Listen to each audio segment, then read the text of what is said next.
कि आइली रह मिले यरऊ हमरे मुहाला हो कि अरे जान गोइले भौजी बादल में कुछ काला हो। अरे आइली रह मिल। तो चलिए दोस्तों, आपको है मेरा थंबनेल देखकर हमारे गाना के सुन के पता चल गया होगा कि किस गाने पर गाना लिखा गया है। तू सही सुन ला हवा, हम शिल्पी राज के धुन पर लिखे हैं सैया मारे ला गड़हिया में गरैया मछरी। बिल्कुल फुल और फ्री गाना है, इसी धुन पर लिखे हैं जो कि शुरू में थोड़ा बहुत आपको सुना दिए हैं, चटनिया चटा दिए हैं।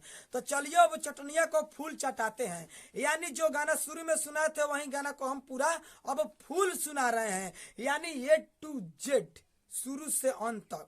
तो पूरा वीडियो को तू शुरू से अंत तक देखो, आप पूरा गाना का कॉपी कलम पर लिखो और स्टूडियो में जाइए गाइए। तो चलिए जो गाना शुरू में सुनाए थे वह गाना को स्टार्ट कर रहे हैं। तो चलिए गाना का पूरा फुल देखिए, स्क्रीन पर देखिए, लेट्स गो।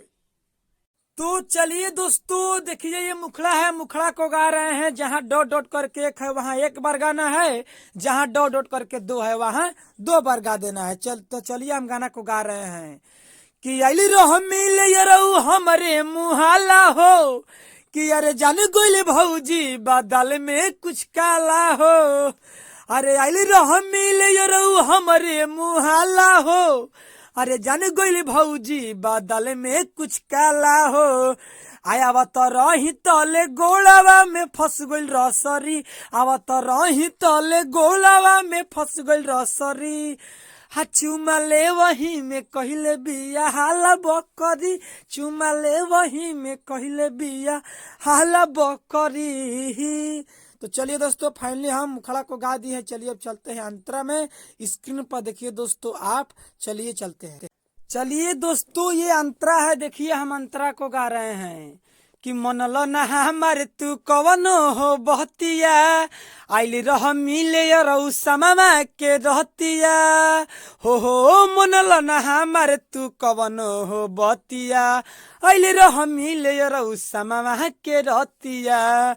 कि जाने जाई तनु भाई करवा दी फसरी, जाने जाई तनु भाई करवा दी फसरी।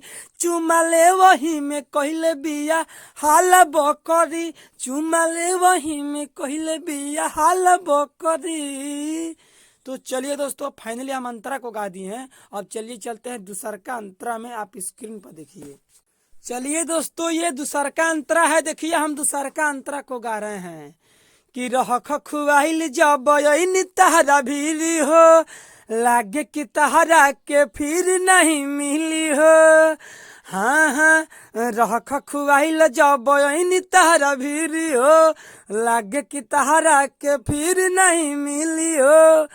नकुल राजा के नु दिहलु डुबाई पगरी, नकुल राजा के दिहलस डुबाई पगरी। चुमा ले वही में कहले बिया हाला बकरी, चुमा लेते खाने कहले बिया हाला बकरी। तो चलिए दोस्तों गाना समाप्त तो हो गया है। दोस्तों अभी तक हमारे चैनल को सब्सक्राइब नहीं किए हैं तो चैनल को सब्सक्राइब कर लीजिए, लाइक करिए, कमेंट करिए, बताइए कमेंट में कैसा गाना लाए, होली गाना लिखे कि कैसा लिखे गाना, ऑर्केस्ट्रा सॉन्ग कमेंट बॉक्स में दोस्तों बताइए, हम उसका रिप्लाई जरूर देंगे।